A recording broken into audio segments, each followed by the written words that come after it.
आप यहाँ से ले लीजिए।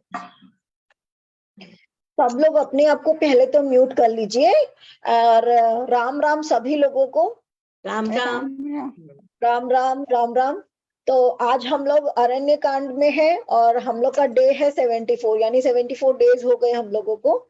और इस साल से हम लोग जो ये सोचे हैं कि जब भी हम लोग क्लास शुरू करेंगे तो पहले थोड़ी सी देर का कोई चैंटिंग या कुछ भगवान का नाम स्टार्ट कर, हालांकि ले तो भगवान का नाम ही रहे हैं वैसे भी, परंतु फिर भी कुछ चैंटिंग के साथ में शुरू करेंगे।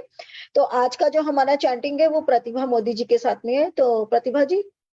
हाँ, तो जय श्री राम। मैं आप लोगों के लिए लेके आई हूँ बाल कांड से शुरू के श्लोक, जिसमें हम लोग गणेश जी और शिव जी का आह्वान करते हैं। तो चांट करती हूँ। सिंपल श्लोक है। वर्णानामर्थ संघानाम रसानाम छंदसामपि मंगलानां च कर्तारो वंदे वाणी विनायको। अक्षरों, अर्थ समूहों, रसों, छंदों और मंगलों की करने वाली सरस्वती जी और गणेश जी की मैं वंदना करता हूँ। भवानी शंकरो वंदे श्रद्धा विश्वास रूपिणो याभ्यां विना न पश्यन्ति सिद्धा स्वातस्थमीश्वरम् वन्दे बोधमयं नित्यं गुरुं शङ्कररूपिणम् यमाश्रितो हि वक्रोऽपि चन्द्रः सर्वत्र बन्धते। सो जय श्री राम।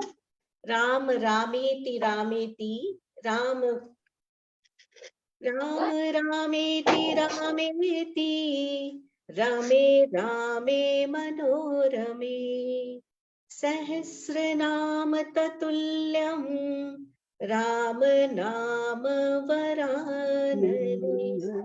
हे सुमुखी, राम नाम विष्णु सहस्र नाम के समान है। मैं सदा राम का स्मरण करता हूँ और राम नाम में ही रमण करता हूँ। जय श्री राम। जय श्री राम। बहुत अच्छा। जय श्री राम। तो इतनी सुंदर सी इस प्रार्थना के बाद में और इतने भावपूर्ण ये श्लोक उच्चारण के बाद में आज हम लोग अपना सेशन शुरू करते हैं। तो हमारा जो सेशन है वो हमने 9 नंबर दोहे तक किया है। जिन लोगों ने उन्हें पहले नहीं अटेंड किया हो तो मैं बता दूं कि हमने 9 नंबर दोहे तक कंप्लीट कर लिया अरण्य कांड का। अब 9 नंबर दोहे के बाद से हम लोग स्टार्ट करेंगे। तो हमारा 9 नंबर दोहा है, निश्चरहीन करऊं मही भुज उठा के आश्रमनि जाय जाय सुख दिन। श्री राम जी ने भुजा उठाकर प्रण किया कि मैं पृथ्वी को राक्षसों से रहित कर दूंगा। समस्त मुनियों के आश्रम में जा जाकर वो सुख दिया।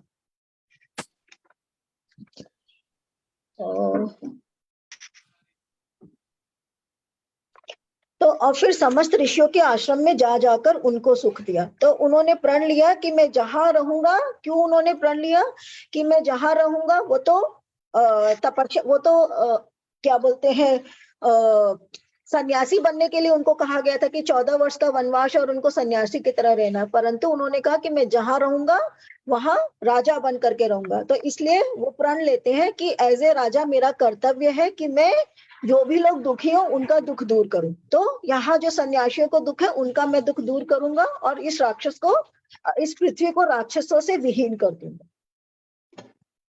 मुनि अगस्तिकर शिष्य सुजाना नाम सुतीशन रति भगवाना मनक्रम बचन राम पद सेवक सपने हु आन भरोस न देवक।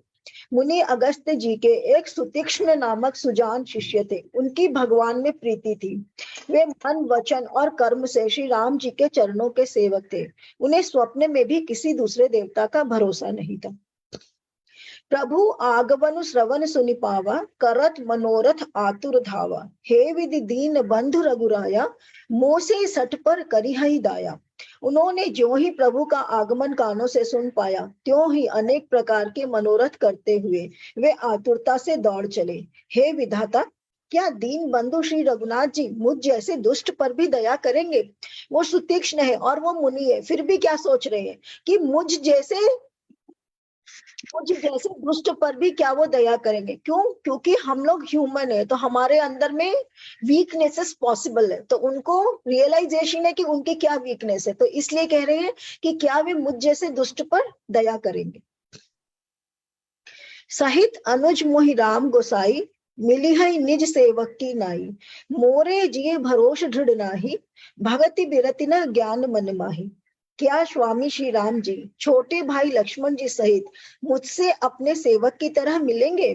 मेरे हृदय में दृढ़ विश्वास नहीं होता, क्योंकि मेरे मन में भक्ति, वैराग्य या ज्ञान कुछ भी नहीं है। ये कौन सोच रहा है? सुतीक्ष्ण, वो उनका सुतीक्ष्ण, करेक्ट। सुतीक्ष्ण ये मन ही मन सोच रहे हैं, जैसे हम लोग सोचते हैं कि नहीं सोचते हैं। भगवान की पूजा करते हैं तो हम सोचते हैं ना, हम बोलते भी हैं ये वाला बात कि है ना, भगवान मुझे तो कुछ नहीं आता है, मेरा तो बुद्धि ऐसे ही है, मैं तो कामी हूँ, मैं तो कुटिल हूँ। हम लोग गाते हैं कि नहीं गाते? भजन में भी गाते हैं कि मैं कामी हूँ, कुटिल हूँ, मैं ये हूँ, मैं वो हूँ, परंतु मुझे स्वीकार करो। तो वैसे ही कुछ ऐसी भावना इनकी भी है कि क्या वो मुझे सेवक की तरह स्वीकार करेंगे, यानी मेरी सेवा प्रभु स्वीकार करेंगे? और क्या मैंने तो न तो सच, मेरे मन में भक्ति, वैराग्य या ज्ञान कुछ भी नहीं है। तो पता नहीं, मेरे मन में भक्ति भी नहीं है, वैराग्य भी नहीं है कि मैं संसार को छोड़ दूं, और ज्ञान तो बिल्कुल भी नहीं है। तो जब कुछ भी नहीं है तो भी क्या प्रभु मुझे स्वीकार करेंगे? ये सुतीक्ष्ण के बहाने किसके लिए है? हम लोगों के लिए, जनरल लोगों के लिए, कि जनरल लोगों का ये मन में आता है, ये भावना है ना कि नाथ में थारो जे थारो, चोखो बुरो कुटिल अरुकामी, जो कुछ हुसो थारो, है ना। तो कुछ उसी तरीका की भावना है इसमें। कौन सा नंबर 2 है कविता जी? आंटी 9 नंबर दोहा के बाद का चौपाई है, अरण्य पाठ का। नहीं सत्संग जोग जप जागा, नहीं दृढ़ चरण कमल अनुरागा। एक बान करुणा निधान की, सो प्रिय जाके गति न आन की। मैंने न तो सत्संग, योग, जप अथवा यज्ञ ही किए हैं, और न प्रभु के चरण कमलों में मेरा दृढ़ अनुराग ही है। हाँ, दया के भंडार प्रभु की एक बान है कि जिसे किसी दूसरे का सहारा नहीं है, वह उन्हें प्रिय होता है। तो इसका क्या मतलब हुआ? जिसका कोई नहीं उसका क्या होता है? भगवान रहते हैं उसके। यानी जो भगवान के लिए खुद को समर्पित कर दे उसको भगवान अपने ही देखते हैं। करेक्ट। तो जिसका कोई नहीं होता उसका भगवान होता है। मतलब क्या? तो भगवान के भरोसे होता है। भगवान क्या होते हैं भाई? तुम सहारा किया है तो क्या करेंगे भगवान? हाथ पकड़ पकड़ करके चलेंगे ना कि भाई ये तो मेरे ही भरोसे है, तो मुझे इसको तो पार लगाना ही होगा। होए सुफल आज मम लोचन, देखी बदन पंकज भव मोचन।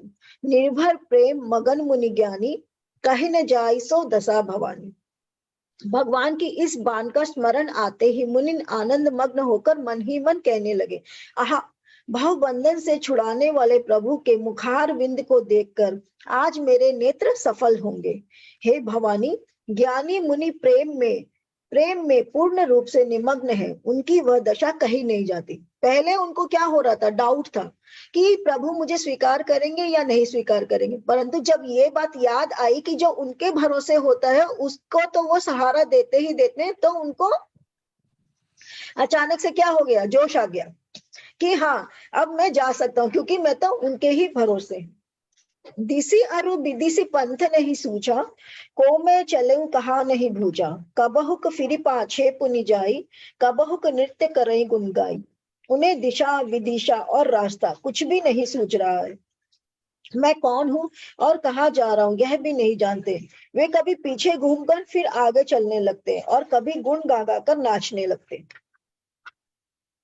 तो जब किसी को वो होता है, ईश्वर के प्रति वो होता है, हम सबने पढ़ा है ना चैतन्य महाप्रभु का, कि जब उनको प्रभु का वो लगता था तो वो क्या होता था? नाचने गाने लगते थे। आप हरे कृष्णा वगैरह में भी देखे होंगे कि लोग नाचने लगते है ना।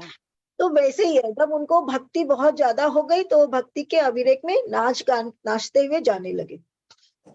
अविरल प्रेम भगति मुनि पाई, प्रभु देखे तरु ओट लुकाई, अतिशय प्रीति देखी रघुबीरा, प्रगटे हृदय हरन भवबीरा। मुनि ने प्रगाढ़ प्रेम भक्ति प्राप्त कर ली। प्रभु श्री राम जी वृक्ष की आड़ में छिप कर देख रहे हैं। मुनि का अत्यंत प्रेम देखकर भाव भय को हरने वाले श्री रघुनाथ जी मुनि के हृदय में प्रकट हो गए। अब उनको दूर से आता देख करके भगवान क्या करे, छुप गए। क्यों? क्योंकि वो उसको डिस्टर्ब नहीं करना चाहते थे, क्योंकि वो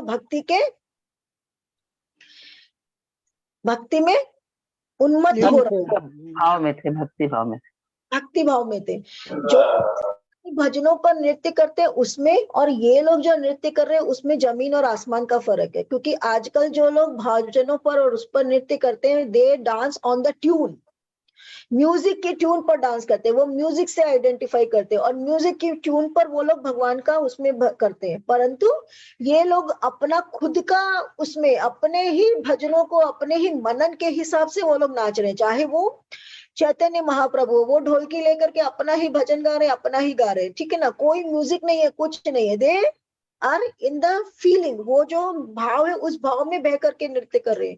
तो इसको और उसको कंपैरिजन मत करिएगा कि जो आजकल भी भजन में, कीर्तन में, भजन संध्या में लोग गाते रहते, नहीं वो ये वो चीज नहीं है। वो लोग म्यूजिक पर मतवाले हो रहे, क्योंकि सारे फिल्मी ट्यून पर भजन है तो उस पर मतवाले हो रहे हैं हम लोग। तो ये और वो एकदम अलग है। ये ईश्वर की भक्ति में और भाव विभोर होकर के ये लोग नृत्य कर रहे हैं। कविता जी कितना नंबर पेज है, मेरे को मिल नहीं रहा है। आंटी पेज नंबर आपका और मेरा सेम होगा ये जरूरी नहीं है ना। आप अरण्य कांड खोलिए। अरण्य कांड ही खोल रखे हैं।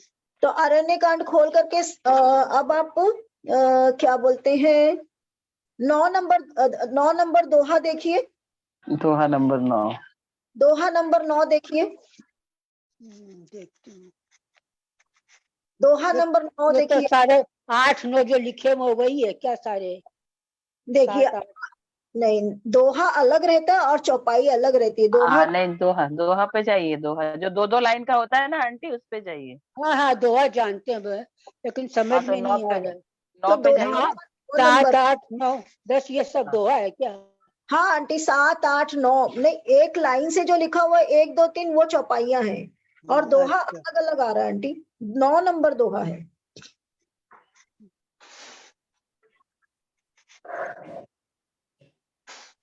नौ नंबर दोहा है और आपका क्या बोलते हैं ना, अभी 9 नंबर दोहा ही चल रहा है। 9 नंबर दोहा का 7 नंबर है। 9 नंबर दोहा का 7 नंबर चौपाई। पहले 9 नंबर पे पहुंचे वो सब तो। If it is a big book, then it is 616 page number. हाँ, इनका पेज नंबर 660 है और मेरा पेज नंबर 630 है। नहीं, पेज नंबर सेम नहीं होगा, दोहा से ही मिलेगा। हाँ, दोहा से ही मिलेगा, बिकॉज पेज बड़ा रामायण, छोटा रामायण सब फर्क होता है ना नंबरों का। हाँ। तो अविरल प्रेम भक्ति मुनि पाई, प्रभु देखे तरु ओट लुकाई, अतिशय प्रीति देखी रघुनाथ, प्रगटे हृदय हरन भवबीरा। तो प्रभु क्या हुए कि ओट में छिपकर उनके हृदय में प्रकट हो गए। हृदय में जब प्रभु प्रकट होते हैं तो वो ईश्वर का कौन सा स्वरूप होता है? निर्गुण स्वरूप होता है। जब सगुण स्वरूप होता है तो सामने आते हैं। चूंकि वो एकदम भक्ति भाव में खोए हुए तो वो निर्गुण स्वरूप में उनके हृदय में, यानी कि आप अपने हृदय में जब आंखें बंद करते हो मेडिटेशन में तो ईश्वर को देख पाते हो, काइंड ऑफ दैट। मुनिमग माज अचल होई वैसा, पुलक शरीर पनस फल जैसा, तब रघुनाथ निकट चली आए, देख ही दशा निज जन मन भाए। मुनि बीच रास्ते में अचल होकर बैठ गए। उनका शरीर रोमांच से कटहल के फल के समान हो गया।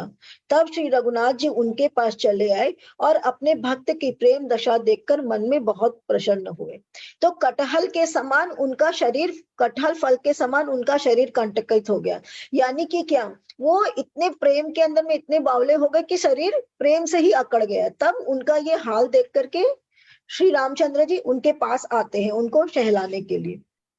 मुनि ही राम बहु भांति जगावा, जागन ध्यान जनित सुख पावा, भूप रूप तब राम दुरावा, हृदय चतुर्भुज रूप दिखावा। श्री राम जी ने मुनि को बहुत प्रकार से जगाया, पर मुनि नहीं जागे, क्योंकि उन्हें प्रभु के ध्यान का सुख प्राप्त हो रहा था। तब श्री राम जी ने अपने राज रूप को छिपा लिया और उनके हृदय में अपना चतुर्भुज रूप प्रकट किया। तो ईश्वर का, श्री रामचंद्र जी का ये जो रूप है, ये है सगुण रूप, और एक्चुअल रूप उनका क्या है, विष्णु का है ना। तो वो चतुर्भुज रूप, जब देखे कि ये एकदम ध्यान के अंदर में है और रास्ते पर ही बैठ गए हैं और ध्यान में है और जगाने से भी जग नहीं रहे, तो उनकी समाधि लग गई थी। तो वो सोचे इनकी समाधि लग गई और ये मेरे ही स्वरूप में खोए में, तो वो उनके सामने अपना चतुर्भुज रूप प्रकट करते, यानी कि कौन सा रूप, वो जो वो मेडिटेशन में देख सके, जो रूप हमने बात किया कि उन्होंने देखा हरिदास जी ने, है ना, कि हमने बताया कि हरिदास जी जो होते थे, जब वो भजन गाते थे तो उनके सामने कौन आ जाते थे, राधा कृष्ण हाँ, राधा और कृष्ण आकर के उनके सामने नृत्य करने लगते थे, है ना। तो वो जो रूप, आपको आंखें बंद करके वो जो स्वरूप आप देख पाते हो, जहां आप प्रभु को देख पाते हो, उनका सामना कर पाते हो अपने हिसाब से, वो रूप उन्होंने उनके ध्यान में प्रकट किया। जब हम लोग भी मेडिटेशन करते हैं और कुछ कुछ बोलते हैं, तो सब लोग को विजुअलाइज होता है ना कि हाँ हम यहाँ पहुंच गए, हम वहां पहुंच गए। तो कुछ वैसा ही फीलिंग है कि ये एकदम मेडिटेशन में और प्रभु का चतुर्भुज रूप देख करके एंजॉय कर रहे हैं कि हाँ मेरे को मिल गए, ईश्वर प्राप्त हो गए हैं मुझे। मुनि अकुलाई उठा तब कैसे, बिकलहीन मनि फनिबर जैसे, आगे देखी राम तन श्यामा, सीता अनुज सहित सुखदामा। तब अपने इष्ट स्वरूप के अंतर्धान होते ही मुनि कैसे व्याकुल होकर उठे, जैसे श्रेष्ठ सर्प मणि के बिना व्याकुल हो जाता है। मुनि ने अपने सामने सीता जी और लक्ष्मण जी सहित श्याम सुंदर विग्रह सुखधाम श्री राम जी को देखा। तो जब उन्होंने अपना चतुर्भुज रूप प्रकट किया तो क्या हुआ, राम और सीता का जो रूप है वो उनके जो ध्यान में था वो विलोप हो गया। तो जब वो विलोप हो गया, तब मुनि हक बका करके उठ गए कि अरे मुझे विष्णु जी का स्वरूप दिख रहा है, सीताराम का स्वरूप क्यों नहीं दिख रहा है। तो जब वो आंख खोलते तो सामने देखते हैं कि सीता राम लक्ष्मण जी के साथ खड़े हुए हैं। परेउ लकुट इव चरणनि लागी, प्रेम मगन मुनिबर बड़ भागी, भुज विशाल गही लिए उठाई, परम प्रीति राखे उरलाई। प्रेम में मग्न हुए वे बड़भागी श्रेष्ठ मुनि लाठी की तरह गिरकर श्री राम जी के चरणों में लग गए। श्री राम जी ने अपनी विशाल भुजाओं से पकड़कर उन्हें उठा लिया और बड़े प्रेम से हृदय से लगा रखा। अब यहाँ देखिए कितना सुंदर सा है ना मेटाफर, है ना, कि प्रेम में मग्न हुए वे बड़भागी श्रेष्ठ मुनि लाठी की तरह गिरकर श्री राम जी के चरणों में लग गए। लाठी क्या होती है, जब तक कोई चलाता नहीं तब तक लाठी नहीं चलती, अपने आप में लाठी खड़ी नहीं रहती। लाठी क्या हो जाती है, अगर उसको खड़ा करो वो अपने आप गिर जाती है। तो लाठी की तरह गिर पड़े, यानी कि कोई बैलेंस नहीं, जैसे अपने आप ही किसी ने उनको गिरा दिया, धक्का दे दिया, उस तरीका से वो प्रभु के चरणों में गिर पड़े। श्री राम जी ने अपनी विशाल भुजाओं से उन्हें उठा लिया और बड़े प्रेम से हृदय लगा रखा। मुनि ही मिलत अस सोह कृपाला, कनक तरुहि जनु भेट तमाला, राम बदनु बिलोक मुनि ठाड़ा, मानहु चित्र माज लिखी खाड़ा। कृपालु श्री रामचंद्र जी मुनि से मिलते हुए ऐसे शोभित हो रहे मानो सोने के वृक्ष से तमाल का वृक्ष गले लगकर मिल रहा हो। मुनि खड़े हुए और श्री राम जी का मुख देख रहे मानो चित्र में लिखकर बनाए गए हो। तो दोनों ऐसे मिल रहे, सोने के वृक्ष से तमाल का वृक्ष, डोंट नो व्हाट इज तमाल का वृक्ष। तो कह रहे कि सोने के वृक्ष से जैसे कोई तमाल का वृक्ष गले मिल रहा हो, वैसे तो एक दूसरे के गले लग रहे, मानो चित्र में लिखकर बनाए गए। टकपकी लगाकर श्री राम जी का मुख देख रहे मानो चित्र में लिखकर बनाए गए, और वो रामचंद्र जी को ऐसे निहार रहे मानो किसी का डिस्टरबेंस हो रहा है। Let me check. को होस्ट कर दीजिए मेरे को। अच्छा ये देर क्या, मुझे लगा तुम घूम रहे। नहीं हम सुन रहे हैं। तो मुनि खड़े हुए श्री राम जी का मुख देख रहे हैं मानो चित्र में लिखकर बनाए। तो जैसे हम लोग फोटो देख रहे हैं मानो चित्र में लिखकर तो निहारते ही रहते हैं ना, तो वैसे ही ये राम जी को देख देख करके निहारते ही जा रहे हैं। तब मुनि हृदय धीर धरी, गही पद बारही बार, निज आश्रम प्रभु आनि करी, पूजा विविध प्रकार। तब मुनि ने हृदय में धीरज धरकर बार बार चरणों को स्पर्श किया, फिर प्रभु को अपने आश्रम में लाकर अनेक प्रकार से उनकी पूजा की। कह मुनि प्रभु सुन बिनती मोरी, स्तुति करो कवन विधि तोरी, महिमा अमित मोरी मति मोरी, रवि सन्मुख द्योत अंजोरी। मुनि कहने लगे, हे प्रभु मेरी विनती सुनिए, मैं किस प्रकार से आपकी स्तुति करूं? आपकी महिमा अपार है और मेरी बुद्धि अल्प है, जैसे सूर्य के सामने जुगनू का उजाला। श्याम तामरस दाम शरीरम जटा मुकुट परिधन मुनिचीरम पाणि चापशर कटी तुनीरम नौमि निरंतर श्री रघुवीरम। कितना सुंदर दुआ है ना। श्याम तामरस दाम शरीरम जटा मुकुट परिधन मुनिचीरम पाणि चापशर कटी तुनीरम नौमि निरंतर श्री रघुवीरम। हे नील कमल की माला के समान श्याम शरीर वाले, हे जटाओं का मुकुट और मुनियों के वस्त्र पहने हुए, हाथों में धनुष बाण लिए तथा कमर में तरकस कसे हुए श्री राम जी, मैं आपको निरंतर नमस्कार करता हूँ। तो श्री राम जी की सुंदर सी छवि है कि कितना नमस्कार के लिए उन्होंने कितने सुंदर वर्ड्स यूज करे हैं। श्याम तामरस दाम शरीरम जटा मुकुट परिधन मुनिचीरम पाणि चापशर कटी तुनीरम नौमि निरंतर श्री रघुवीरम। बड़ा सुंदर सा मेरे को इसका पोएटिक लग रहा है ये दोहा। मोह विपिन घन दहन कृशान संत सरोरिह कानन भानु निशिचर करी बरूथ मृगराज त्रातु सदानो भव खग बाजा।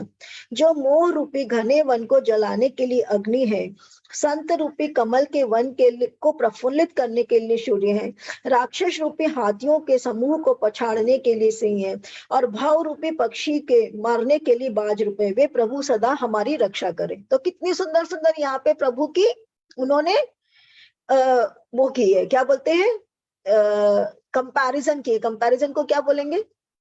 तुलना तुलना तुलना, करेक्ट। तुलना हाँ, कितने सुंदर सुंदर उन्होंने तुलनात्मक वर्ड्स यूज करे हैं ना, कि जो मोह रूपी घले वन को जलाने के लिए अग्नि है, तो जैसे अग्नि वन को जलाती है वैसे ही आप मोह को जलाने वाले हैं।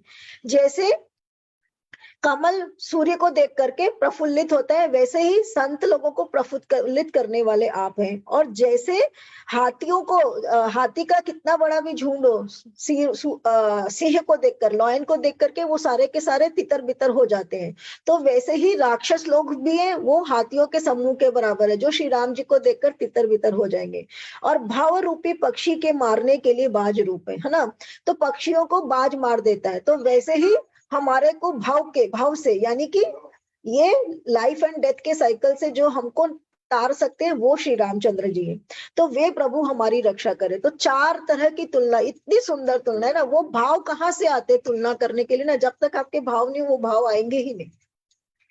अरुण नयन राजीव सुवेशम सीता नयन चकोर निशेषम हर हदि मानव बाल मरालम नौमि राम उर बाहु विशालम। हे लाल कमल के समान नेत्र और सुंदर वेश वाले, सीता जी के नेत्र रूपी चकोर के चंद्रमा, शिव जी के हृदय रूपी मान सरोवर के बाल हंस, विशाल हृदय और भुजा वाले श्री रामचंद्र जी, मैं आपको नमस्कार करता हूँ। फिर और चार सुंदर सी तुलना क्या है? हे लाल कमल के समान नेत्र और सुंदर नेश वाले, यानी कमल की पंखुड़ी के जैसे जिनके नयन है, सीता जी के नेत्र रूपी चकोर के लिए चंद्रमा, सीता जी के नेत्र जिनको हमेशा ढूंढते रहते हैं वो वाले चकोर, शिव जी के हृदय रूपी मान सरोवर के बाल हंस। तो शिव जी के हृदय में जो हंस के समान रहते हैं हमेशा, तो जिन शिव जी के हृदय सरोवर में जो हमेशा विराजते हैं वो वाले। तो राम जी के हृदय में कौन विराजते हैं? शिव जी। दोनों एक दूसरे के, दोनों एक दूसरे के। हाँ, ये बार बार रामचंद्र जी और शिव जी के लिए क्यों कंपैरिजन कर रहे हैं तुलसीदास जी, पता है? कोई बता सकते हैं कि रामचंद्र जी और रामचंद्र जी के लिए शिव जी और शिव जी रामचंद्र जी को वो बार बार क्यों कंपैरिजन कर रहे हैं? क्योंकि शिव जी और रामचंद्र जी दोनों ही एक दूसरे को आराध्य मानते हैं। राम जी शिव जी को अपना आराध्य मानते हैं और शिव जी राम भगवान को अपना आराध्य मानते हैं। ठीक है। और शिव जी शायद ये कहानी सुना रहे हैं पार्वती जी को ना शायद। हाँ, शिव जी पार्वती जी को ये कहानी सुना रहे हैं। और दोनों मेरे को लगता है पूरक है एक दूसरे के, मतलब राम के बिना शिव का, हाँ, शिव के बिना राम का। जिस समय तुलसीदास जी ने ये कथा लिखी है, उस समय हम लोगों का समाज 3 भाग में विभक्त हो रखा था। जैसे मुस्लिम्स के अंदर में 2 तरह के मुस्लिम है ना, शिया और सुन्नी। क्रिश्चियंस के अंदर में प्रोटेस्टेंट है और क्या नाम है, जो भी है, 2-3 लोगों उन लोगों में भी है। तो वैसे ही हमारा समाज वैष्णव समाज और क्या बोलते हैं, वैष्णव के लिए, शिव के लिए और स्मार्त, ऐसे 3 तरह में डिवाइड हो रखा था। यानी कि वैष्णव यानी जो विष्णु जी को मानने वाले, तो विष्णु जी के स्वरूप, यानी कि विष्णु, राम, विष्णु है, राम है, कृष्ण है, इसको मानने वाले, तो ये एक अलग समाज था। शिव जी को मानने वाले, जो शिव जी की पूजा करते थे, जो शिव को सबसे बड़ा मानते थे, और एक स्मार्ट वाले जो देवी को सबसे बड़ा मानते थे। इसीलिए आप देखो पुराण जो है वो इसी तरीके से है, जिसमें शिव जी के परिवार का पुराण है, कृष्ण जी का पुराण है और देवी का पुराण है। ठीक है, तो ये 3 तरीका से समाज डिवाइडेड हो रखा था, और तीनों अपने अपने आराध्य देव को बड़ा बताते थे। तो जितने भी पुराण आप पढ़ेंगे ना, तो देवी पुराण के अंदर में बोलते हैं कि सबसे पहले कौन उत्पन्न हुआ, देवी उत्पन्न हुई। तो देवी ने किसको उत्पन्न किया, पहले देवी आई, फिर देवी ने विष्णु जी को उत्पन्न किया, फिर विष्णु जी के नाभि से ब्रह्मा, फिर ब्रह्मा से शिव। शिव पुराण में लिखा हुआ है कि शिव जी सबसे पहले उत्पन्न हुए, और फिर शिव जी से विष्णु जी और ब्रह्मा जी। विष्णु पुराण में लिखा हुआ है कि सबसे पहले विष्णु जी हुए, विष्णु जी से फिर हुए ब्रह्मा जी, फिर ब्रह्मा जी से हुए शिव जी। तो ऐसे हर एक ने अपने अपने आराध्य देव को ये बताया कि मेरे आराध्य देव जो है वो ही सबसे ज्यादा सुपीरियर है। तो इसलिए तुलसीदास जी बोल रहे, मतलब ये आपस का जो ये झमेला था, उस झमेले को मिटाने के लिए कि दोनों एक बराबर है, दोनों ही एक है, दोनों ही परमात्मा है, दोनों के लिए एक दूसरे का, मतलब चाहे आप राम को पूजो चाहे आप शिव को पूजो, दोनों ही एक बराबर है। तो इसलिए वो बार बार श्री रामचंद्र जी का, इसीलिए उन्होंने ये कथा जो है शिव जी सुना रहे पार्वती जी को वैसे करके बताई है। और एक्चुअली देखा जाए तो ये सच भी है, क्योंकि रामचंद्र जी किसकी स्थापना करते हैं वहां जाकर के, विजय से पहले रामेश्वरम में जाके शंकर जी की स्थापना, शंकर जी की उनका स्थापना। कार्य पुराने। हाँ, तो हम लोग को तो क्या है, लड़ने को बहाना चाहिए ना, मानव है ना, तो मानव को लड़ने के लिए बहाना चाहिए, और कुछ नहीं मिलेगा तो भगवान के नाम पर ही लड़ते रहेंगे कि मेरा भगवान बड़ा है ना। तो इसलिए ये बार बार इसको बता रहे हैं कि शिव जी जो है वो के हृदय में विशाल करते हैं, विशाल हृदय और भुजा वाले श्री रामचंद्र जी, मैं आपको नमस्कार करता हूँ। संशय सर्प ग्रसन उर्षाद, समन शुकर्कश तर्क विषाद, भव भंजन रंजन सुरयूथ, त्रातु सदानु कृपा बरूथ। जो संशय रूपी सूर्य को, सर्प को गशने के लिए गरुड़ है, अत्यंत कठोर तर्क से उत्पन्न होने वाले विषाद का नाश करने वाले, आवागमन को मिटाने वाले और देवताओं के समूह को आनंद देने वाले, वे कृपा के समूह श्री राम जी सदा हमारी रक्षा करें। निर्गुण सगुण विषम समरूपम, ज्ञान गिरा गोतीतम नूपम, अमलम खिलमन वद्यम पारम, नौमि राम भंजन महिभारम। हे निर्गुण सगुण विषम और समरूप, हे ज्ञान वाणी और इंद्रियों से अतीत, हे अनुपम निर्मल संपूर्ण दोष रहित, अनंत एवं पृथ्वी का भार उतारने वाले श्री रामचंद्र जी, मैं आपको नमस्कार करता हूँ। तो क्या है वो, निर्गुण सगुण विषम और सम, सब कुछ वही है। परब्रह्म परमात्मा क्या है, वही निर्गुण है, वही सगुण है, वही विषम है, वही जटिल है, और वही समरूप है, वही सब में समान रूप से व्याप्त है। तो ऐसा श्री रामचंद्र जी का स्वरूप है। भक्त कल्प पादप आराम, तर्जन क्रोध लोभ मद काम, अति नागर भव सागर सेतु, त्रातु सदा दिनकर कुल केतु। जो भक्तों के लिए कल्प वृक्ष के बगीचे हैं, क्रोध लोभ मद और काम को डराने वाले हैं, अत्यंत ही चतुर और संसार रूपी समुद्र से तरने के लिए सेतु रूप हैं, वे सूर्य कुल की ध्वजा श्री रामचंद्र जी सदा मेरी रक्षा करें। अतुलित भुज प्रताप बल धाम, कलिमल विपुल विभंजन नाम, धर्म वर्म नर्मद गुण ग्राम, संतत शम तनोत मम राम। जिनकी भुजाओं का प्रताप अतुलनीय है, जो बल के धाम है, जिनका नाम कलयुग के बड़े भारी पापों का नाश करने वाला है, जो धर्म के कवच है और जिनके गुण समूह आनंद देने वाले हैं, वे श्री राम जी निरंतर मेरे कल्याण का विस्तार करें। यद्यपि बिरज व्यापक अविनाशी, सबके हृदय निरंतर वासी, तदपि अनुज श्री सहित खरारी, बसतु मनसिमम काननचारी। यद्यपि आप निर्मल व्यापक अविनाशी और सबके हृदय में निरंतर निवास करने वाले, तथापि हे खरारी श्री राम जी, लक्ष्मण जी और सीता जी सहित वन में विचरने वाले, आप इसी रूप में मेरे हृदय में निवास कीजिए। क्या बोल रहे हैं वो कि यद्यपि आप निर्मल व्यापक अविनाशी और सबके हृदय में निरंतर निवास करने वाले, तो मतलब क्या हुआ इसका,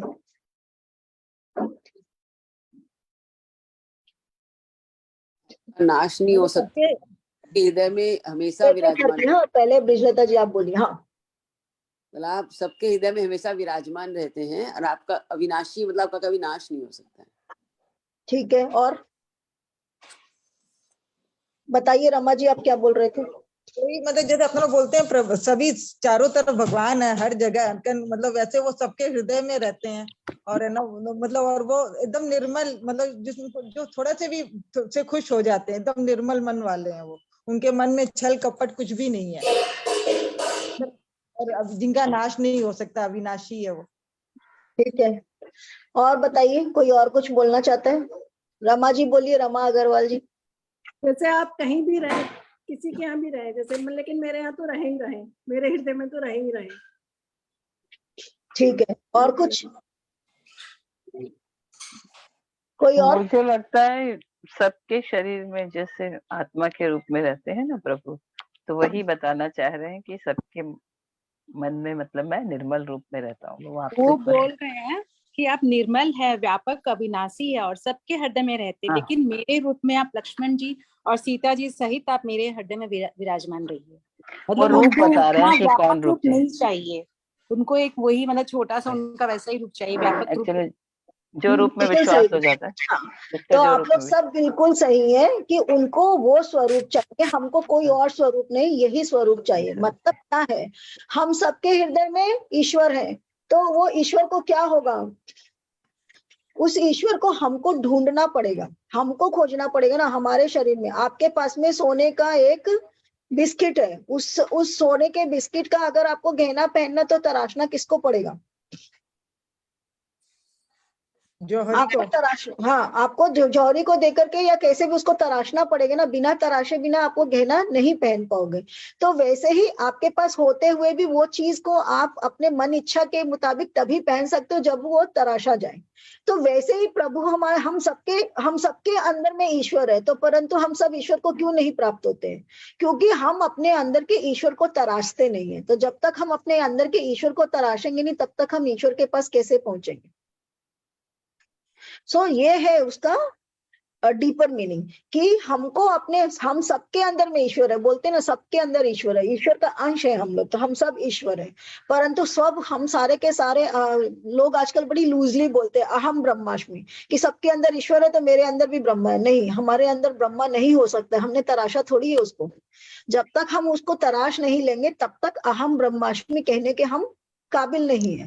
तो वो जो लूजली यूज करते हैं ना कि हम ब्रह्मास्मि, तो मेरे अंदर भी ब्रह्मा है तो मैं तो ईश्वर हूँ, नहीं। अभी मैंने एक कहानी पढ़ी थी, मैंने एक कहानी थी, सोई हुई आत्मा को जगाना है।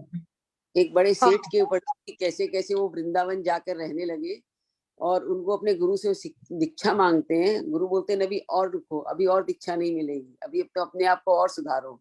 मतलब अंदर के अहम को कैसे उसको बार बार उनको मरवा, बोले अब तुम लोगों से दीक्षा मांग मांग के खाओ। तो बोलते हैं ना लेते साधु संत, बोला सब दरवाजों पे ले खाओ। तो करते करते बोला एक गरीब का दरवाजा था और वो शायद नीची जात का था, तो उसके नहीं जाते थे। तो तुम उसके क्यों नहीं जाते? बोले वो गरीब है, नहीं जाते। बोला कि यही तो अपने अंदर से मारो। फिर वो उनके यहाँ दीक्षा मांगने गया, बोला अब दे दीजिए गुरुजी। बोले नहीं, उनका वृंदावन में एक बड़ा अच्छा रंगजी का मंदिर उन्होंने बनवाया, ऐसा कुछ मैं स्टोरी निकालूंगी। तो उनके बगल में किसी ने एक और मंदिर बनाया, उनकी जमीन ले ली। तो पहले तो सोचा छोड़ो, थोड़ी जमीन ले ली तो क्या हुआ। फिर बोला नहीं, ये मेरी जमीन तो है नहीं, ये तो ठाकुर जी की जमीन है, ये कैसे ले लेगा। तो फिर उन सेठ जी ने उसका केस करके वो जमीन अपनी छुड़वाई।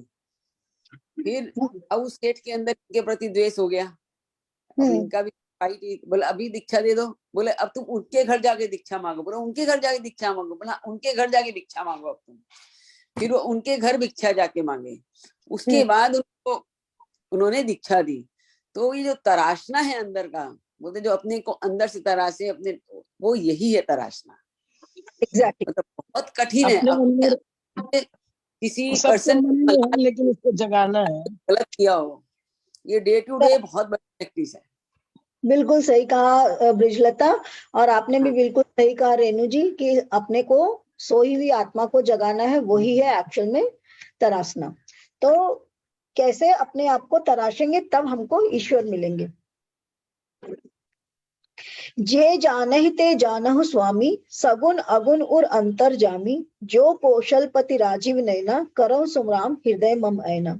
हे स्वामी, आपको जो सगुण निर्गुण और अंतर्यामी जानते हो वे जाना करें। मेरे हृदय को तो कौशलपति कमल नयन श्री राम जी ही अपना घर बनावे।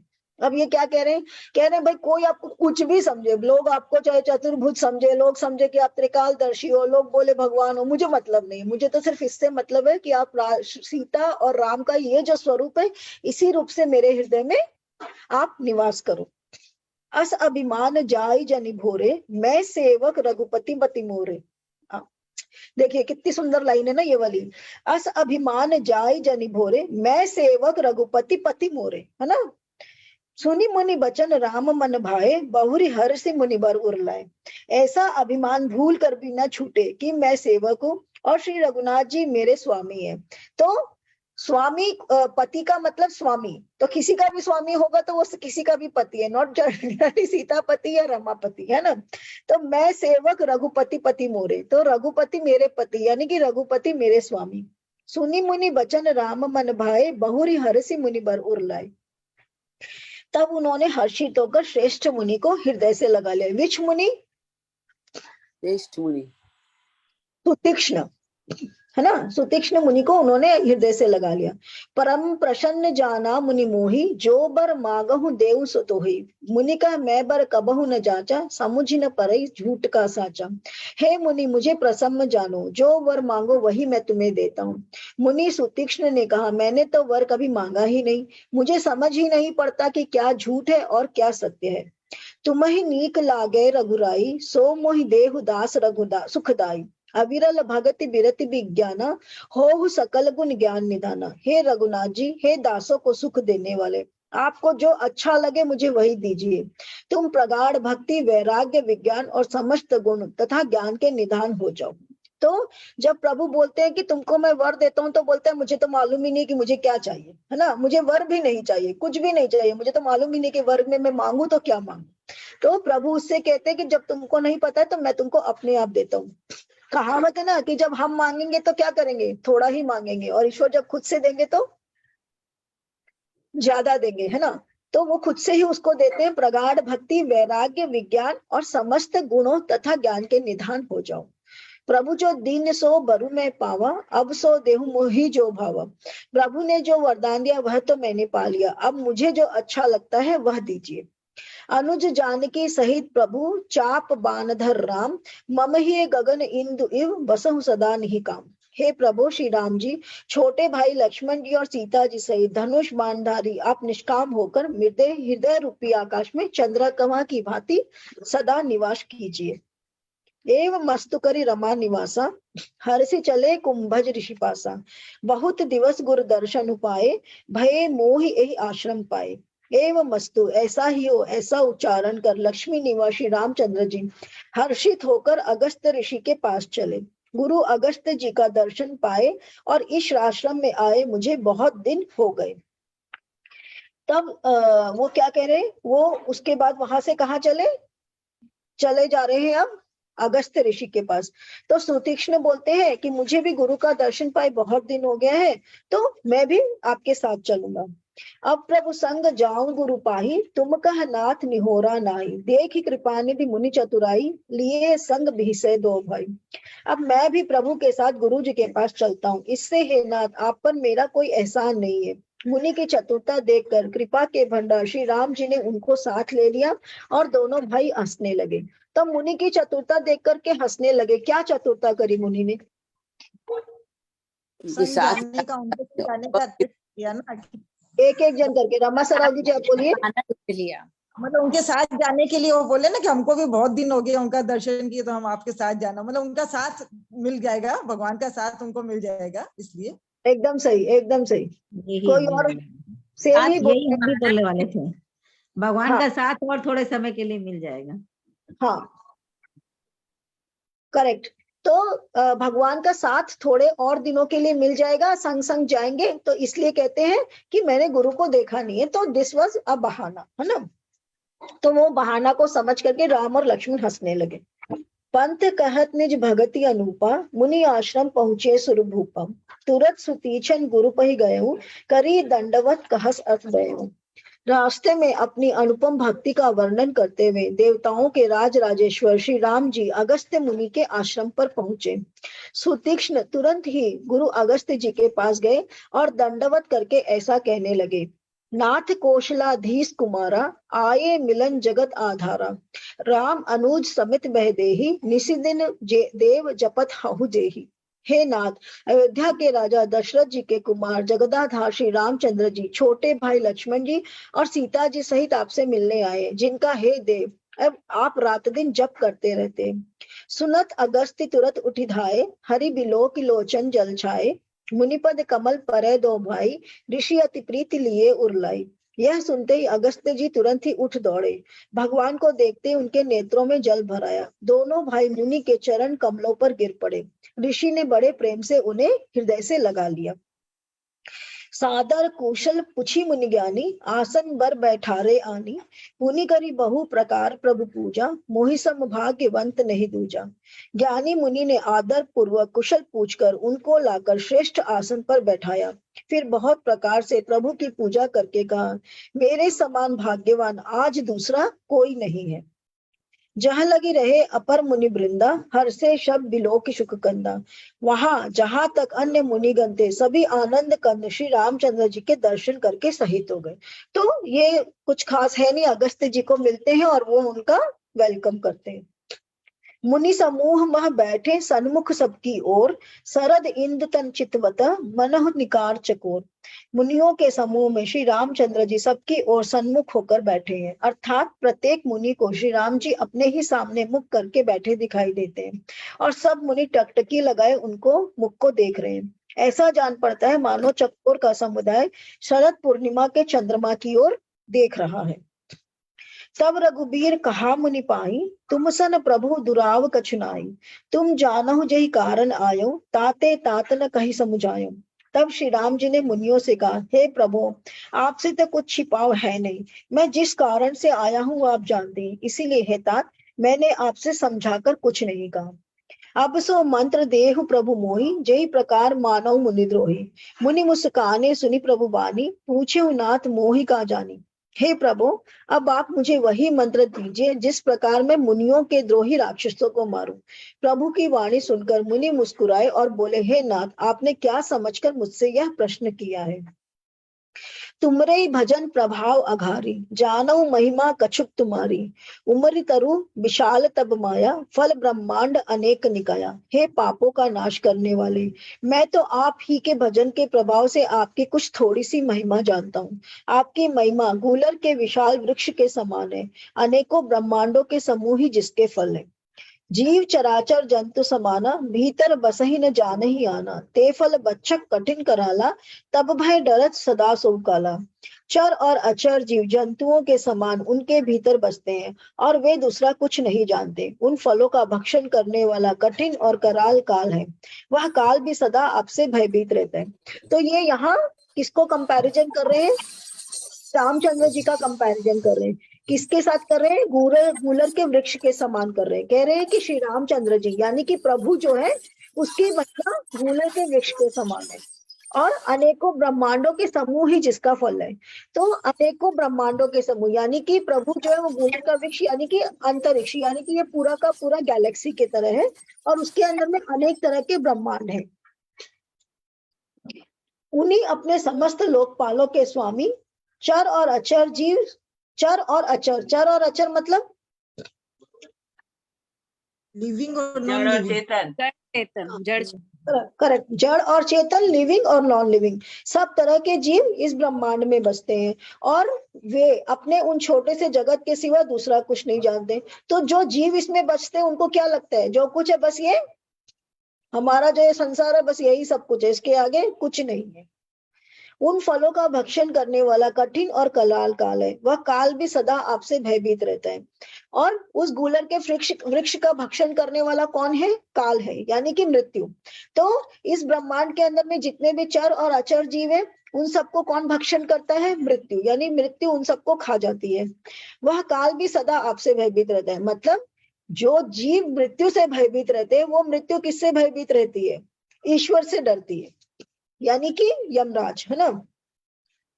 उन्हीं आपने समस्त लोकपालों के स्वामी होकर भी मुझसे मनुष्यों की तरह प्रश्न किया है। तो आप जो सबको भक्षण करने वाले, जैसे हमने भगवत गीता में पढ़ा कि भगवत गीता में भगवान अपना विराट स्वरूप दिखाते हैं कि सब कुछ मेरे अंदर ही समा रहा है, मैं ही सबका भक्षण करने वाला हूँ। तो वैसा ही है कि भाई आप तो खुद ही सब कुछ करने वाले हो, आप ही में सब समा रहा है, आप ही के अंदर सारा कुछ जा रहा है, फिर आप मुझसे क्या प्रश्न कर रहे हो कि राक्षसों को मारने के लिए क्या करूं और क्या न करूं, किस तरीका से राक्षसों को मारा जाए। तो ये प्रश्न आप मुझसे क्यों कर रहे हो? अविरल भगति बिरति सतसंगा चरण सरोरु प्रीति अभंगा यद्यपि ब्रह्म अखंड अनंता अनुभव गम्य भजई जय संता। मुझे प्रगाढ़ भक्ति वैराग्य सत्संग और आपके चरण कमलों में अटूट प्रेम प्राप्त हो। यद्यपि आप अखंड और अनंत ब्रह्म हैं, जो अनुभव से ही जानने में आते हैं और जिनका संत जन भजन करते हैं। अस्तक रूप बखानो जानो फिरी फिरी सगुन ब्रह्म रति मानो संतत दासन देहु बढ़ाई ताते मुहि पूछे रघुराई। यद्यपि मैं आपके इस रूप को जानता हूँ और उसका वर्णन भी करता हूँ, तो भी लौट लौट कर मैं सगुण ब्रह्म में ही प्रेम मानता हूँ। आप सेवकों को सदा ही बढ़ाई दिया करते हैं। इसी से हे रघुनाथ जी, आपने मुझसे पूछा है। तो आपने मुझसे क्यों पूछा है? क्योंकि अभी आप क्या कर रहे हो? अभी आप सगुण ब्रह्म बन करके आए हो। तो सगुण ब्रह्म बन करके आए हो तो आप क्या हो? अभी आप एक नाटक प्ले कर रहे हो, जिस नाटक के हीरो कौन है? श्री रामचंद्र जी है। तो अभी आप इस नाटक को प्ले कर रहे हो, तो इस नाटक के अनुरूप आपको जो जो करना उचित है वो आप कर रहे हो। तो इसलिए आप कि भाई मैं तो साधारण मनुष्य हूँ और ये जो है ये है क्या बोलते हैं, मुनि है, तो इसलिए आप मुझे सम्मान देने के लिए कि आदमी, it is also like this कि आप कितने भी बड़े हो जाओ, सामने वाले का सम्मान करना आपको नहीं भूलना चाहिए, जो आपसे बड़ा है, जो ज्ञानी है। आपको लग रहा है कि आप बड़े हो, आप बड़े वो हो, परंतु सामने वाला अगर ज्ञानी तो उसका भी आपको मान रखना चाहिए। काइंड ऑफ दैट भी है, इसका एक इन्फरेंस है वो। तो आप उसके लिए मुझसे ये सब कुछ पूछ रहे हो। बास करहु त है प्रभु परम मनोहर ठाऊ पावन पंचवटी ते ही नाऊ दंडक बन पुनीत प्रभु करहूं उग्र साप मुनिबर कर रहूं। हे प्रभु, एक परम मनोहर और पवित्र स्थान है, उसका नाम पंचवटी है। हे प्रभु, आप दंडक वन को पवित्र कीजिए और श्रेष्ठ मुनि गौतम जी के कठोर श्राप को हर लीजिए। अब दंडक वन कहाँ है, पंचवटी कहाँ है, कल कीर्ति जी ने भेज के हम लोग को सब बता दिया है कि कौन सी जगह इस वक्त कहाँ कहाँ है ना। तो कोई डाउट का गुंजाइश ही नहीं है। सब कौन कौन सी जगह कहाँ कहाँ है हम लोग को ढूंढना नहीं है, पूरा का पूरा उस वीडियो में सारा कुछ है।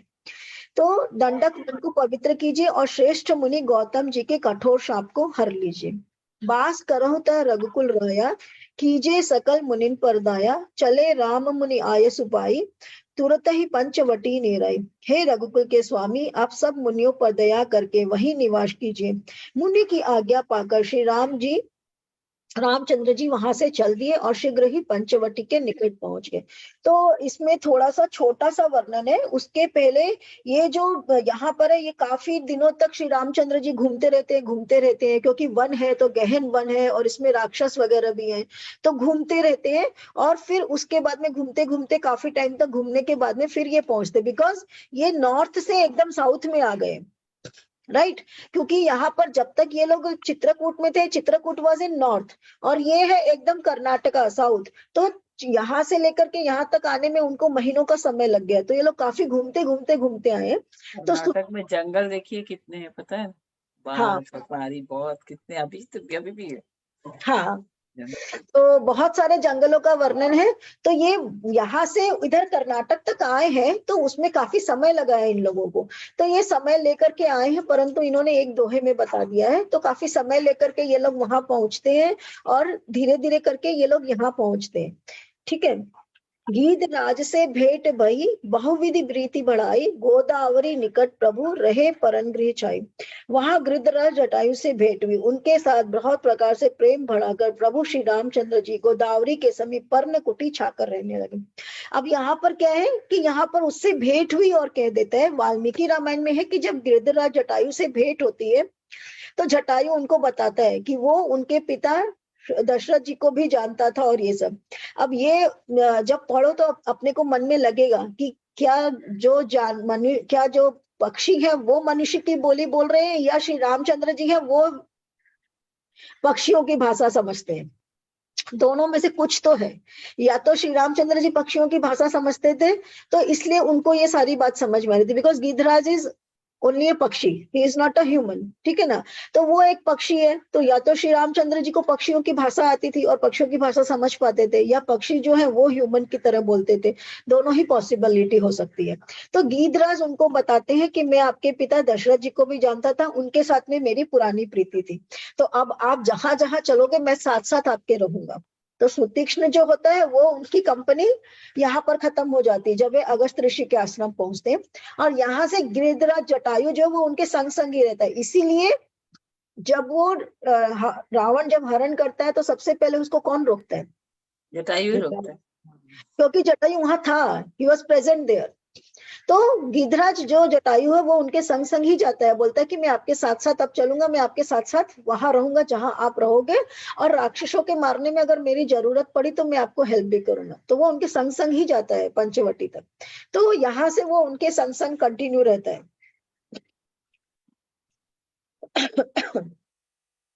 जब ते राम कीन्नतः बासा सुखी भये मुनि बीती त्रासा। अब गोदावरी के समीप, गोदावरी हो गया आपके आंध्र प्रदेश में, ठीक है ना, गोदावरी नदी वहां बहती है, आंध्र प्रदेश के वहां बह रही है। तो ये यहाँ से कहाँ से, एमपी से वहां आ गए, एपी तक आ गए। तो ये पूरा का पूरा रास्ता चल चल करके, और वो भी जंगलों से चल चल करके आने के टाइम में रास्ता में बहुत टाइम लगता है। जब ते राम कीन्नतः बासा सुखी भये मुनि बीती त्रासा। गिरिबन नदी छकाल छबिछाए दिन दिन प्रति अति हो ही सुहाए। जब से श्री राम जी ने वहां निवास किया तब से मुनि सुखी हो गए, उनका डर जाता रहा। पर्वत वन नदी और तालाब शोभा से छा गए, वे दिनों दिन अधिक सुहावने होने लगे। खगमृग वृंद आनंदित रही, मधुप मधुर गुंजत छबिलाई, सोबन बरनी न सक अहिराजा, जहां प्रगट रघुबीर विराजा। पक्षी और पशुओं के समूह आनंदित रहते हैं और भौरे मधुर गुंजार करते हुए शोभा पा रहे हैं। जहां प्रत्यक्ष श्री राम जी विराजमान है, उस वन का वर्णन सर्पराज शेष जी भी नहीं कर सकते। एक बार प्रभु सुख आसीना, लक्ष्मण बचन कहे छलहीना। सुरनर मुनि सचराचर साई, मैं पूछूं निज प्रभु की नाई। एक बार प्रभु श्री राम जी सुख से बैठे हुए थे, उस समय लक्ष्मण जी ने उनसे छल रहित वचन कहे, हे देवता मनुष्य मुनि और चराचर के स्वामी, मैं आपसे प्रभु की तरह पूछता हूँ। मोहि समझाहु कहूं सोई देवा, सब तज करो चरण रज सेवा। कहूं ज्ञान विराग अरु माया, कहूं सो भगति करहूं जय दाया। हे देव, मुझे समझाकर वही कहिए जिससे सब छोड़कर मैं आपके चरण रज की ही सेवा करूं। ज्ञान वैराग्य और माया का वर्णन कीजिए और उस भक्ति को कहिए जिसके कारण आप दया करते हैं। नाउ ये कौन पूछ रहा है? ये लक्ष्मण जी के थ्रू कौन पूछ रहे हैं? हम लोगों के लिए ये है कि हमको अगर, हाँ क्या कह रहे हैं रमा जी? जटायु लक्ष्मण जी के थ्रू जटायु पूछ रहे हैं क्या? नहीं, जटायु को इन्होंने तो बता दिया कि जटायु खाली उनको मिला। वाल्मीकि रामायण में कि जटायु उनके संग संग रहते हैं। लक्ष्मण जी ये रामचंद्र जी से पूछ रहे हैं कि अब आप मुझे बताइए कि ज्ञान वैराग्य और माया का वर्णन कीजिए और उस भक्ति को कहिए जिसके कारण आप दया करते हैं। तो ये क्या है? लक्ष्मण जी को थोड़ी ये पूछने को, हाँ हम लोगों को शिक्षा मिले, हम लोगों को ज्ञान मिले, हम लोगों को शिक्षा मिले, उसके लिए तुलसीदास जी ये लक्ष्मण जी के थ्रू बुलवा रहे हैं। ठीक है। ईश्वर जीव भेद प्रभु शकल कही समझाई, जाते होई चरण रति शौक मोह भ्रम लाई। हे प्रभु, ईश्वर और जीव का भेद भी समझा कर कहिए जिससे आपके चरणों में मेरी प्रीति हो और शोक मोह तथा भ्रम नष्ट हो जाए। थोड़े ही मह सब कहूं बुझाई, सुनहु तात मति मन चितलाई। मैं अरु मोर तोर में माया, जही बस कीने जीव निकाया। हे तात, मैं थोड़े ही में सब समझाकर कह देता हूँ, तुम मन चित्त और बुद्धि लगाकर सुनो।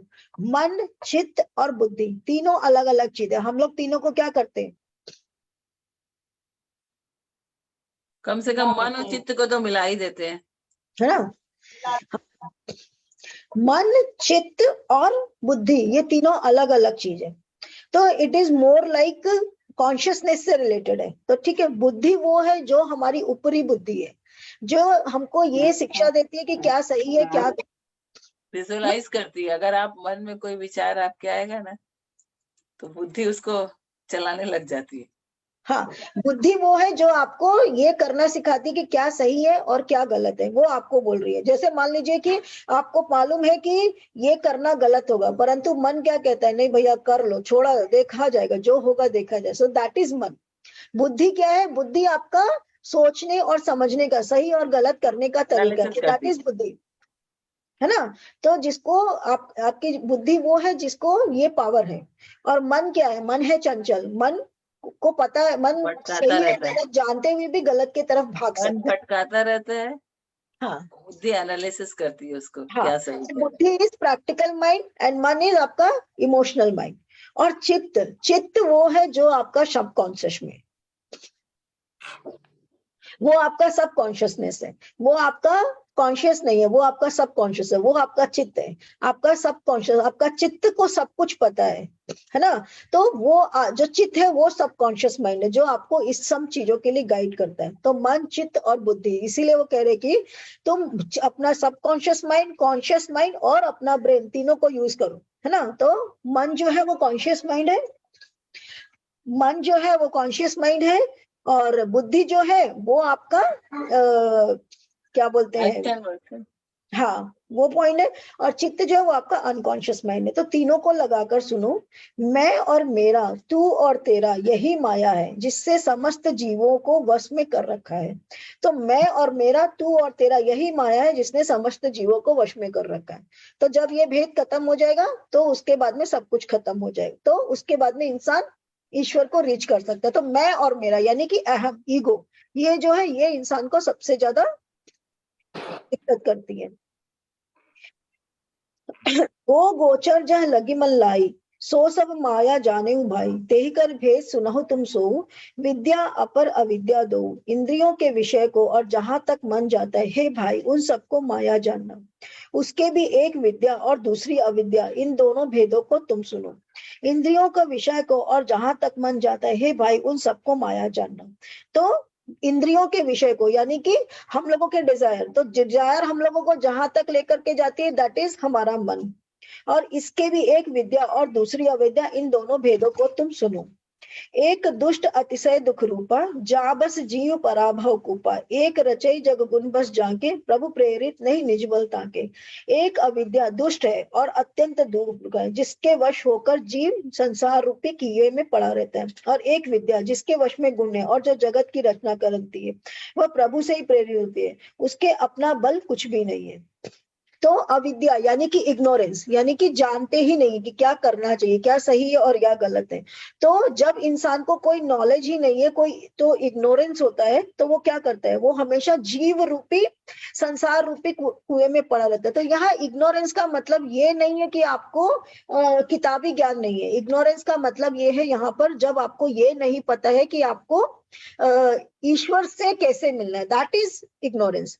पूरा का पूरा हमारे जितने भी स्क्रिप्चर्स है उसके अंदर में अविद्या का मतलब हमारा किताबी ज्ञान नहीं है। ABCD पढ़ना और वो एजुकेशन जिसको हम लोग आजकल बोलते हैं, वो एजुकेशन इज नॉट विद्या। विद्या का मतलब ये है जहां पर आप ये डिफरेंशिएट कर सको कि मैं और मेरा अलग है, मतलब अपने आप को और अपनी सोल को जब आप अलग करके देख सको, दैट इज विद्या। तो इसलिए कह रहे हैं कि अविद्या जो है उसके कारण जीव संसार रूपी कुएं में पड़ा रहता है। और एक विद्या है जिसके वश में गुण है और जो जगत की रचना करती है, वो प्रभु से ही प्रेरित है, जिसके अपना बल कुछ नहीं है। और जिसको ज्ञान है वो किससे प्रेरित है? अगर आपको ज्ञान है कि मैं सोल हूँ, मेरी सोल अलग है और मेरी बॉडी अलग है, तो वो भी किससे प्रेरित है? वो भी ईश्वर से ही प्रेरित है। तो ईश्वर जब आपका ईश्वर के चलाए, आप उस ज्ञान के बलबूते पर सब कुछ सीख पाते हो।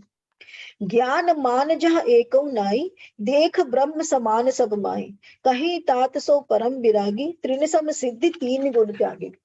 ज्ञान वह है जहां मान आदि एक भी नहीं है और जो सब में समान रूप से ब्रह्म को देखता है। हे तात, उसी को परम वैराग्यवान कहना चाहिए जो सारी सिद्धियों को तथा तीनों गुणों को तीन के समान त्याग चुका हूं। सारी सिद्धियां यानी अष्ट सिद्धि। श्री राम हनुमान जी को क्या बोलते हैं? अष्ट सिद्धि नौ निधि के दाता। तो 8 तरह की सिद्धियां हैं और 9 तरह की निधियां हैं। तो अष्ट सिद्धि मतलब वो सब कि जैसे हनुमान जी के पास में अष्ट सिद्धि कौन कौन सी थी? छोटे से अपने आप को एकदम यूज कर लेते थे, जब सुरसा के मुंह में जाना हुआ तो एकदम बड़ा कर लिए, और जब लंका का दरवाजा पे जाना हुआ तो एकदम छोटे से हो गए, एकदम विशाल होकर के कंधे पर बिठा लिए, इतने बलशाली कि अपने आप को वो कर लिए।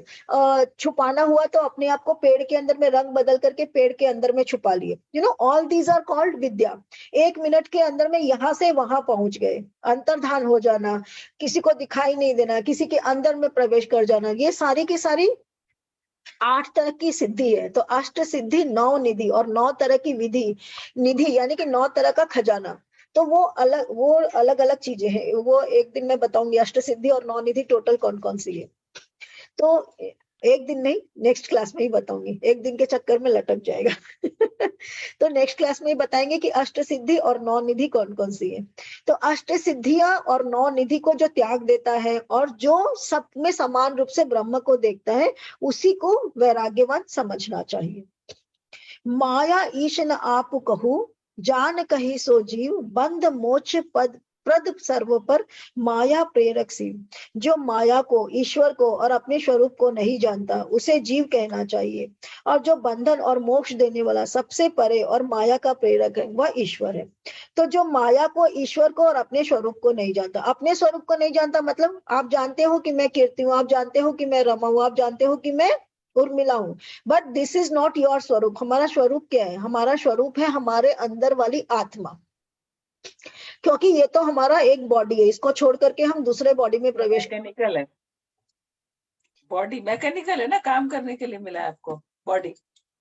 हाँ, ये जो बॉडी है ये तो जस्ट लाइक अ क्लोथ है, कि आपको एक कपड़ा जब पुराना हो जाता है तो बोलते भैया ये कपड़ा फट गया, अब नया कपड़ा सिलवाना पड़ेगा, दूसरा काइंड ऑफ दैट है कि ये जो बॉडी है ये आपका बॉडी है, दिस इज नॉट यू। पर हम लोग क्या सोचते हैं? दिस इज मी, है ना।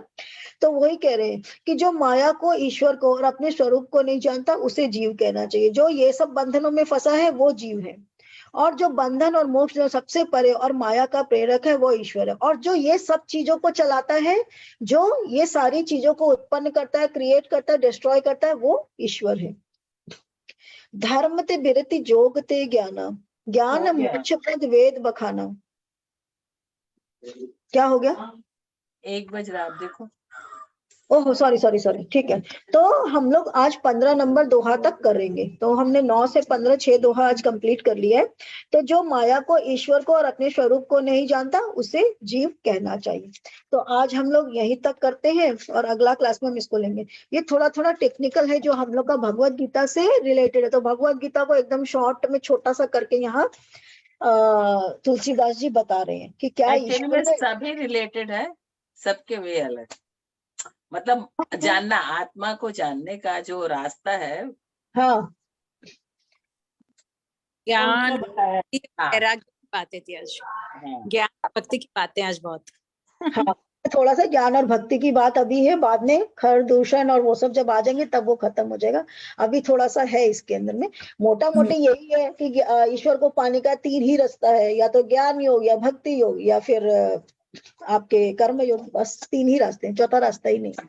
ईश्वर ने चौथा रास्ता ही नहीं बताया, 3 ही रास्ते बताए। तो उसी का कुछ कुछ वो आएगा। तो आज हम लोग भजन ले लेते हैं। Where is Anita? She was telling me कि वो आज एक सुंदर सा भजन सुनाने वाली है। अनीता, हाँ हाँ, आ जाओ, तुम दिखाई नहीं दे रहे। राम राम सभी बहनों को भी। पहले आप लाइट में आइए, आप दिख नहीं रहे। हाँ, आप दिख रहे। राम यहाँ राम। तो ठंड बहुत हो रही है, बहुत ठंड हो रही है। हाँ, आप कहाँ हैं? घर पे ही है, देख रहे हैं। नहीं, कलकत्ता है ना?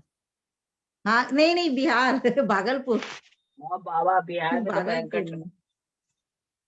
हाँ, अभी भयंकर ठंड हो रही है, भागलपुर है बिहार। तो भाई संक्रांति के अवसर पर सब कोई पतंग उड़ाते हैं, उसी का एक ठो भगवान जी का। प्रभु मैं तेरी पतंग, प्रभु मैं तेरी पतंग, हवा बिच उड़दी जावांगी, हवा बिच उड़दी जाऊंगी, डोर हथा छोड़ी ना मैं कटी जावांगी। प्रभु जी डोर हथा छड़ी ना मैं कटी जावांगी। प्रभु जी मैं तेरी पतंग, प्रभु जी मैं तेरी पतंग। बड़ी मुश्किल से मिला प्रभु मुझे तेरा द्वारा है, मुझे तेरा द्वारा है।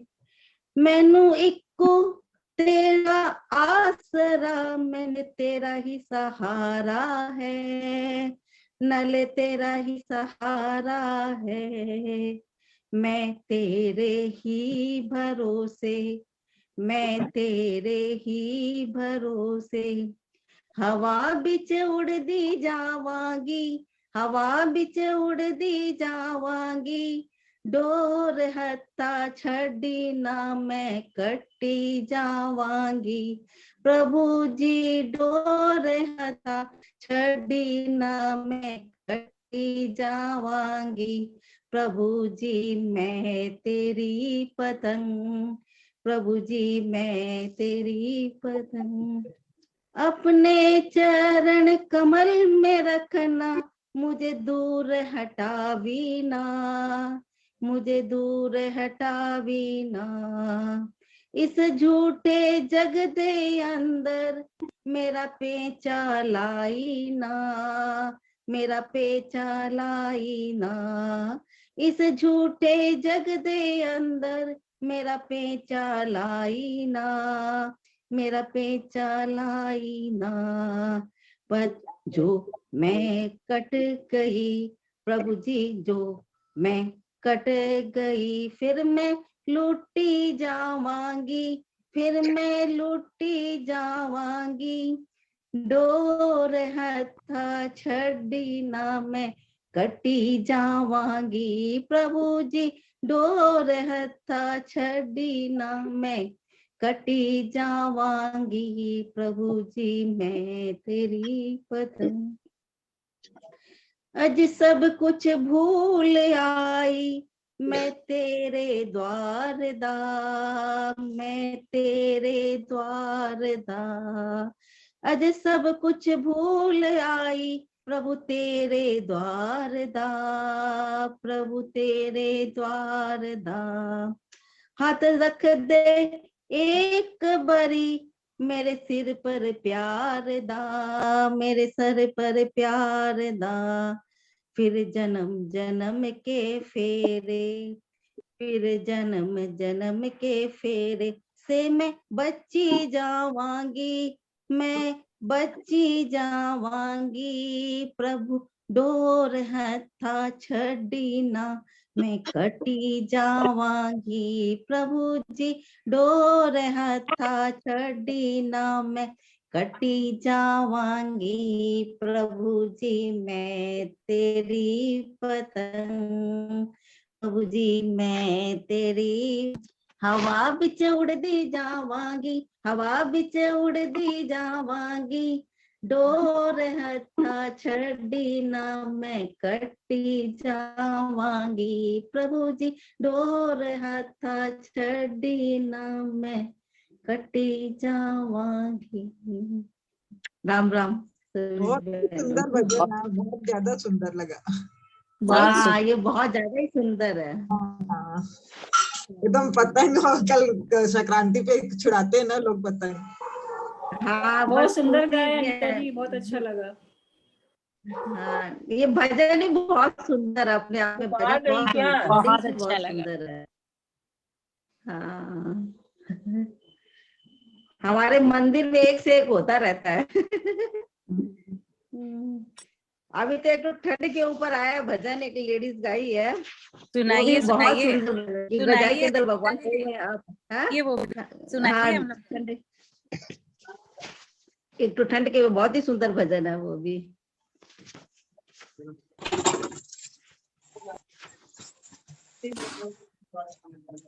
नेक्स्ट डे ले लें, आज किसी और का ले लें। ठंड बहुत, आज ठंडा बहुत है ना। ओके आज अब गाने दीजिए ना। हाँ एक ठोक देते थे, कहाँ चला गया।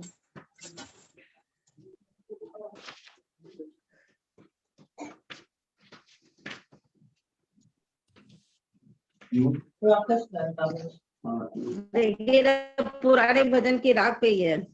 मारा सांवरिया गिरधारिया तो रुत जाड़े की आई, कैया बैठो ओढ़ जाई, अब तो आजा बार ने, ओ आजा बार ने। मारा सांवरिया गिरधारी रुत तो जाड़े की है आई, कैया बैठो ओढ़ जाए, आजा बार ने, ओहो आजा बार ने।